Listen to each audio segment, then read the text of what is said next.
Hello to everybody and great good morning to all of you. कैसे हैं आप लोग? सब बढ़िया होंगे, अच्छे होंगे। उम्मीद करता हूं कि एज यूजुअल आप हमेशा की तरह ठीक होंगे। जैसा कि आप लोग को पता है कि नीट पीजी काउंसलिंग का राउंड 2 आज से शुरू हो रहा है। ऑल इंडिया कोटा का रजिस्ट्रेशन जिन कैंडिडेट ने पहले रजिस्ट्रेशन नहीं कराए थे, ये सिर्फ उनके लिए है। जिन्होंने फ्री एग्जिट लिया था उन्हें कुछ करने की ज़रूरत नहीं है, वो डायरेक्टली चॉइस फिलिंग करेंगे। जिन्हें कुछ नहीं मिला था वो भी डायरेक्टली चॉइस फिलिंग करेंगे, उन्हें रजिस्ट्रेशन करने की कोई आवश्यकता नहीं है। जो कैंडिडेट जिन्होंने पहले डीएनबी या डीम्ड ऑप्शन नहीं डाले थे, वो अनलॉक का ऑप्शन करके दोबारा से चॉइस सेलेक्ट कर सकते हैं, डीम्ड की या डीएनबी की या डिप्लोमा की, जो भी आपको एक्सवाइजेड लेना हो। इसके अलावा हरियाणा का कल लेट इवनिंग रिजल्ट आ गया, छत्तीसगढ़ का रिजल्ट आ गया, 2 स्टेट रिवोक हो गई। मध्य प्रदेश,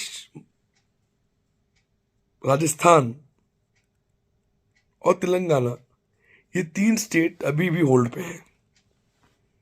कैंडिडेट्स का काफ़ी ज़्यादा सवाल है कि क्या काउंसलिंग डिले होगी, क्योंकि रूल ये कहता है जब तक स्टेट की काउंसलिंग पूरी नहीं हो जाए ऑल इंडिया कोटा राउंड 2 नहीं हो सकता। क्योंकि कैंडिडेट को ये मौका मिलना चाहिए कि स्टेट में क्या मिला वो देखें, और अगर ऐसा नहीं हुआ तो इसका heavy impact all India quota counselling पे पड़ेगा और कैंडिडेट्स को इसका नुकसान भुगतना पड़ेगा। मैं इस बात से पूरी तरह से सहमत हूँ और एग्री करता हूँ कि एंड मेडिकल काउंसिल कमेटी को एटलीस्ट इस बात का ध्यान रखना चाहिए कि सभी स्टेट की काउंसलिंग हो जाए। कोई पर्टिकुलर सिंगल स्टेट डिले हो रही हो, जैसे तेलंगाना हर साल डिले होता है अलग बात है, लेकिन राजस्थान और मध्य प्रदेश दोनों बड़ी स्टेट्स हैं। दोनों के स्टेट से काफ़ी कैंडिडेट्स निकल के आते हैं, और इन दोनों स्टेट्स में इतने कैंडिडेट्स हैं जो ऑल इंडिया कोटा, गवर्नमेंट और डीएनबी में 8 से 9% कट ऑफ को इम्पैक्ट कर सकते हैं। ज़्यादा तो नहीं करेंगे लेकिन 8 से 9% करेंगे, और डीम्ड के अंदर ये कम से कम अपना 20 से 30% रोल अदा कर सकते हैं राजस्थान वाले कैंडिडेट्स। इसीलिए निकल जाए, भले ही काउंसलिंग 2-3 दिन डिले करनी पड़े, ज़्यादा बेटर है। ऐसा कोई नोटिस अभी तक आया नहीं है, आ जाए तो वो अलग बात है। हो सकता है मैं वीडियो डालते वक्त आ जाए, डालने के बाद आ जाएंगे, ऐसा कोई नोटिस अभी आया नहीं है। तो आपकी जो डिमांड है, आपकी जो कह रही है, वो एकदम सही है, और रूल यही कहता है कि ऑल इंडिया कोटा राउंड 2 तभी होना चाहिए जब स्टेट राउंड 1 पूरे हो जाए और रेजिग्नेशन डेट भी मिलनी चाहिए। ऑल इंडिया कोटा में कैसा इम्पैक्ट रहेगा, अब मैं आपको थोड़ा इसको बारे में एक्सप्लेन करना चाहूँगा, थोड़ा ब्रीफली। मैं पिछली पुरानी 2 वीडियोस में भी इसको डिस्कस किया है मैंने, लेकिन इसमें थोड़ा मैं और इसको ब्रीफली डिस्कस करना चाहूँगा। यूपी नेगेटिव शिफ्ट देखने को मिला, गवर्नमेंट में भी और प्राइवेट में भी।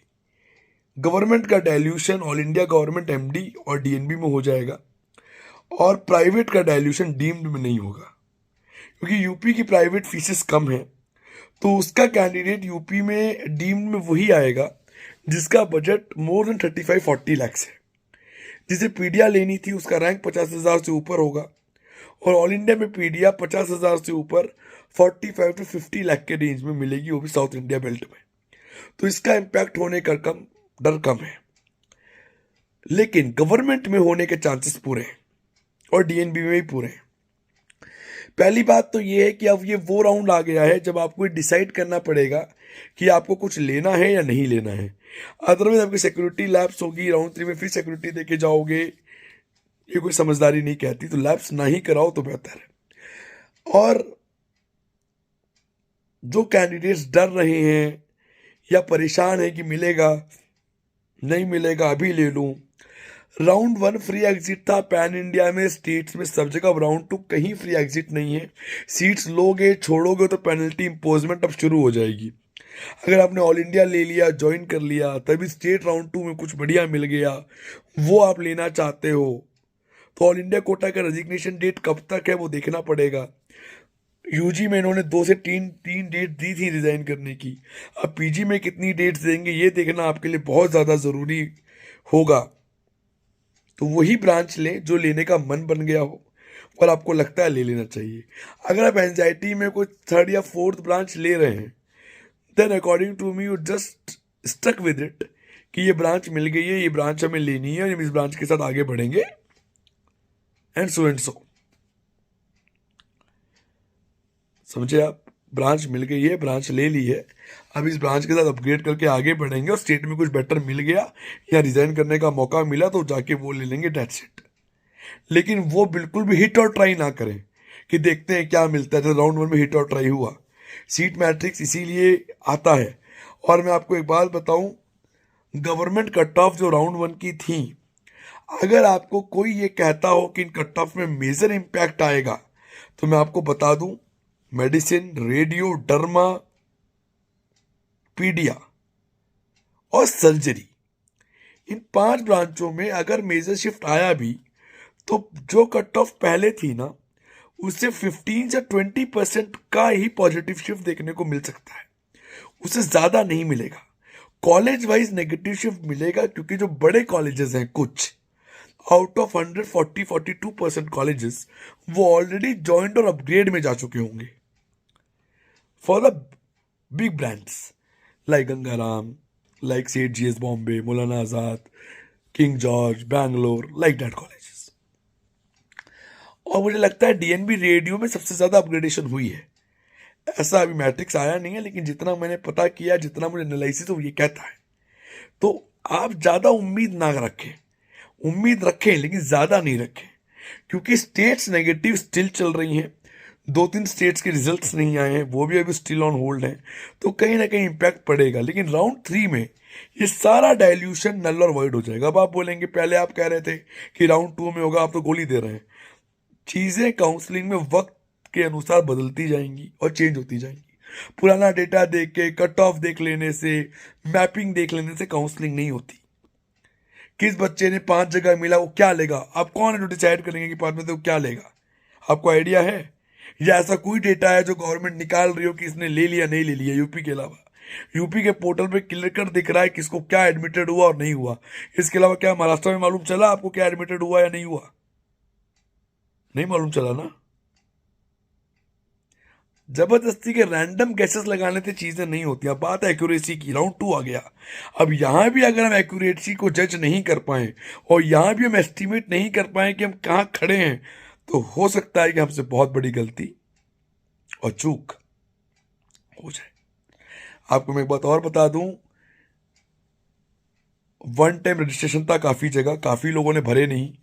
अब वो परेशान है कि वो दोबारा से स्टेट काउंसलिंग फॉर्म खोलें और वो भरें। तो स्टेट्स की मैं बात करूं, जो जो स्टेट इस बार नेगेटिव इफेक्ट पे रहा और नेगेटिव चीजें प्राइवेट कॉलेजों में जिन्होंने झेली है, मैं उनसे जरूर कहना चाहूंगा अगले राउंड में ये लगभग 30% पॉजिटिव शिफ्ट स्टेट्स में भी आ जाएगा, जितनी भी स्टेट्स लगभग होंगी। अगर कोई एक सीट खाली है तो आप उसको कैलकुलेट करें ब्रांच वाइज। जैसे मैं ये कहता हूं कि अगर 50 सीट खाली है पीडियाट्रिक्स की यूपी के अंदर, तो अगले राउंड में लगभग स्टेट मेरिट 800 से 1000 रैंक तक फ्लक्चुएट कर सकती है, नॉट मोर देन दैट, इससे कमी। ऐसे गणित लगा के आपको प्लानिंग आउट करनी है कि कहां जाना है कहां नहीं जाना है। राजस्थान में कौन कैंडिडेट्स हैं जिनकी फीस के बजट काफी हायर है, जो एनआरआई भर चुके हैं ऑल इंडिया में और वहां बढ़े हुए हैं? गवर्नमेंट वाले कौन कैंडिडेट है? मैक्सिमम ई सर्विस कैंडिडेट राजस्थान के अंदर होते हैं। तो जो नॉर्मल फ्रेश कैंडिडेट्स होते हैं उनके लिए उम्मीद ऑल इंडिया में डीएनबी और एमडीएमएस एज यूजुअल रही है और हमेशा से रहती है। आपको वो फैक्टर भी एनालाइज करके चलना चाहिए। अब आप बोलेंगे आप कहानी सुना रहे हैं, कहानी नहीं सुना रहा, मैं आपको फैक्ट बता रहा हूं कि आपको हर एक चीज मैन्युटली ध्यान देके चलनी है, क्या लेना है क्या नहीं लेना। एक बात आपको और बता दूं, अगेन वो गलती ना करें कि राउंड 1 का कट ऑफ देख के कॉलेज भरे। राउंड 1 का कट ऑफ देख के ये देखें ये ब्रांच 5000 पे क्लोज हुई है, राउंड 2 पे 6.5 पे क्लोज हो जाएगी या 6200 पे क्लोज हो जाएगी। लेकिन कॉलेज आपको सारे ही भरने हैं गुट्टू बैठ के, डिपार्टमेंट, क्वालिटी। एक बात मैं आपको और बता दूं, आज कुछ कैंडिडेट हैं जो जगह लोकेशन देख के भर रहे हैं, जिन्हें कॉलेज से कोई लेना देना नहीं है। उनका कहना है कोई बात नहीं है, आगे चल के सीख जाएंगे, डिग्री चाहिए। मैं उनसे कहना चाहूंगा कि एसआरशिप इतनी आसान नहीं रही अब जितनी पहले होती थी। पहले एंट्री भी बड़े आसानी से रेफरेंसेस से हो जाती थी, अब नहीं होती। तो इन चीज़ों का भी ध्यान माइन्यूटली जरूर रखें। हो सकता है कुछ लोग इस बात से ऑफेंड हो जाएं, तो मुझे कोई फर्क नहीं पड़ता, हो सकते हैं offend, they have the right to get offended. इसके अलावा महाराष्ट्र के काफी कैंडिडेट ऑल इंडिया राउंड 2 में सीट लेने की उम्मीद रखेंगे, ऐसा मुझे लगता है, क्योंकि स्टेट एमएसएमएल काफी नेगेटिव है कंपेरेटिवली लास्ट ईयर। गवर्नमेंट और डीएनबी में जितना ब्रॉड अप प्ले करोगे उतना बेटर है। काफी कैंडिडेट ऐसे रहे जिनके रैंक्स बॉर्डर पे हैं, लेकिन उन्होंने क्या किया, दिल्ली भरा, दिल्ली यूपी एमपी महाराष्ट्र पंजाब हिमाचल हरियाणा भर के छोड़ दिया कि बाकी बेल्ट में नहीं जाना। नहीं जी, अब आपको जाना पड़ेगा कि सीट लेनी है, चाहे राउंड 2 में जाए राउंड 3 में जाए, ब्रॉड अप खेलना पड़ेगा कि सीट चाहिए कंसर्न ब्रांच की, या ब्रांच चेंज कर लो। अब ये मौका नहीं बचा कि अब आप बहुत स्लिम आउट खेलेंगे, क्योंकि आपका रैंक बॉर्डर पे है। पता चला कि कट ऑफ 18,000 थी, आपका रैंक 16,800 है, कॉलेज नहीं मिला, तो आपको ये मान के चलना होगा कि अगर कट ऑफ 20,000 हुई तो भी आपको 16,800 में वो कॉलेजेस नहीं मिलेंगे अपर हैंडेड जो आप देख रहे हैं, क्योंकि वो ऑलरेडी ऊपर जाएंगे और वहां जाके वो बुक होके के अपग्रेड होंगे, राइट। और हर कैंडिडेट अपने स्टेट्स के नियर बाई देखता है, तो साउथ वालों को नॉर्थ और नॉर्थ वालों को साउथ, ईस्ट वालों को वेस्ट और वेस्ट वालों को ईस्ट, ये ऑप्शन आपको मिंगल अप करके चलना पड़ेगा। तो ही मैं उम्मीद करता हूं कि आपको एक एक्यूरेट सीट आपके रैंक के अकॉर्डिंग शायद मिल जाए, और मिल जानी चाहिए। आपने मेहनत करी, आपने काउंसलिंग करी, यू हैव द राइट कि आपको सीट मिले, बस एनालिसिस राइट होना चाहिए। और कहाँ रुकना है ये बहुत जरूरी है। एक कहानी है, खेल में एंटर तो सब हो जाते हैं, लेकिन उस खेल में एग्जैक्टली बाहर कब निकलना है बहुत जरूरी है।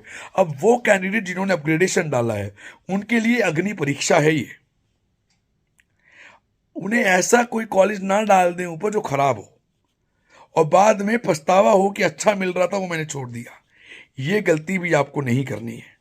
इसीलिए अगर आप किसी कॉलेज को लिया और आप उससे 85-90% सेटिस्फाइड हैं, तो ट्राई करें वही 10, 15, 20 कॉलेज, 50 कॉलेज डालें जिसमें आप जाने के लिए 100% इंक्लाइंड हैं और आप 100% सेटिस्फाइड हैं कि वो मिलेगा, तो I am go with it.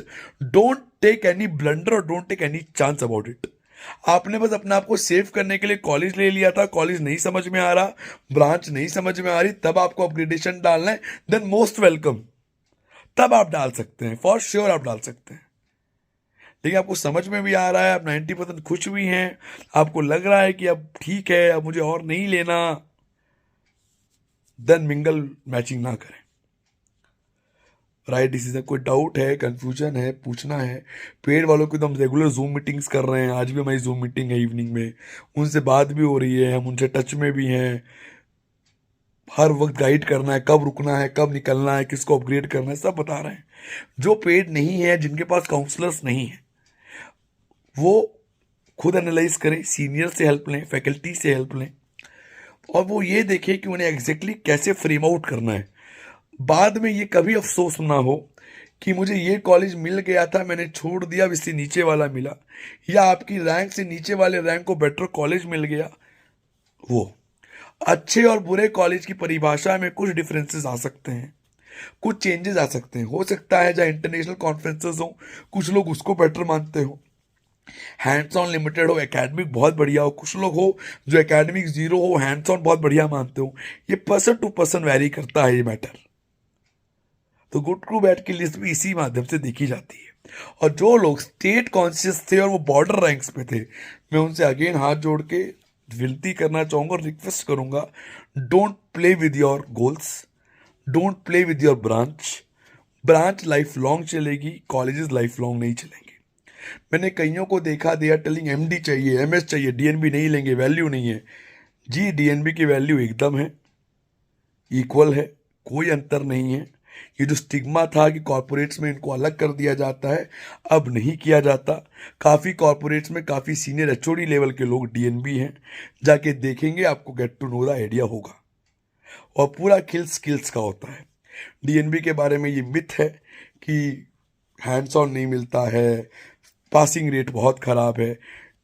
कोई जानबूझ के आपको फेल नहीं कर रहा, डिपेंड करता है आप कितना टाइम वर्किंग आवर्स और कितना टाइम स्टडी आवर्स को खुद देते हो, क्योंकि डीएनबी में एकेडमिकली थोड़े से कमज़ोर इंस्टीट्यूट ज़्यादा हैं। 100 में से 92% इंस्टीट्यूट ऐसे हैं जहाँ एकेडमिक सिर्फ 10 to 20% होती है और 80% वर्क होता है, 80-85%। और कुल 8% ऐसे हैं जो बहुत लिमिटेड हैं।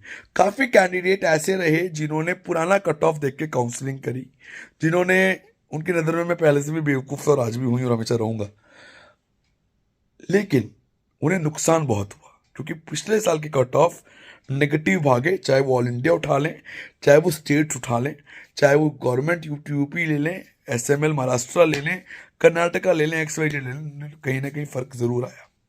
बिहार पॉजिटिव है थोड़ा सा कंपेरेटिवली लास्ट ईयर, जितना नेगेटिविटी चल रही थी उसके अकॉर्डिंग। राउंड 2 राउंड 3 में डाइल्यूशंस हो जाएंगे, नॉट टू वरी, बिल्कुल नहीं मिलेगा, हजार्डनेस हो जाए, बिल्कुल नहीं, not to worry at all. Just keep calm and patience, you will get the seat for sure.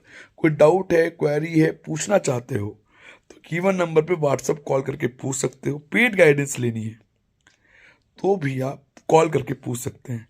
Exactly frame चाहिए, गाइडेंस नहीं चाहिए, we will charge you some amount, आप उस पर भी जवाब देके हमसे गाइडेंस ले सकते हैं। Late night we will consider कि आपको रिप्लाई प्रॉपर दे पाए ओवर व्हाट्सअप और over call also. So bye bye, take care and have a great day. We will discuss this type of issues on regular basis from the next video. और हम 1 जनवरी से अपना नया podcast ला रहे हैं with different doctors, with different branch aspects, किसका scope है, किसका स्कोप नहीं है, सैलरी उन करंट JR से जो कर रहे हैं, उन करंट एहसास के साथ जो कर रहे हैं, जिसमें हम हर टॉपिक पे बात करेंगे और वास्ट बात करेंगे जो UG और PG और SS तीनों के लिए इंपॉर्टेंटली बहुत इंपॉर्टेंट रहेगा। So bye bye, take care, have a great day, bye bye.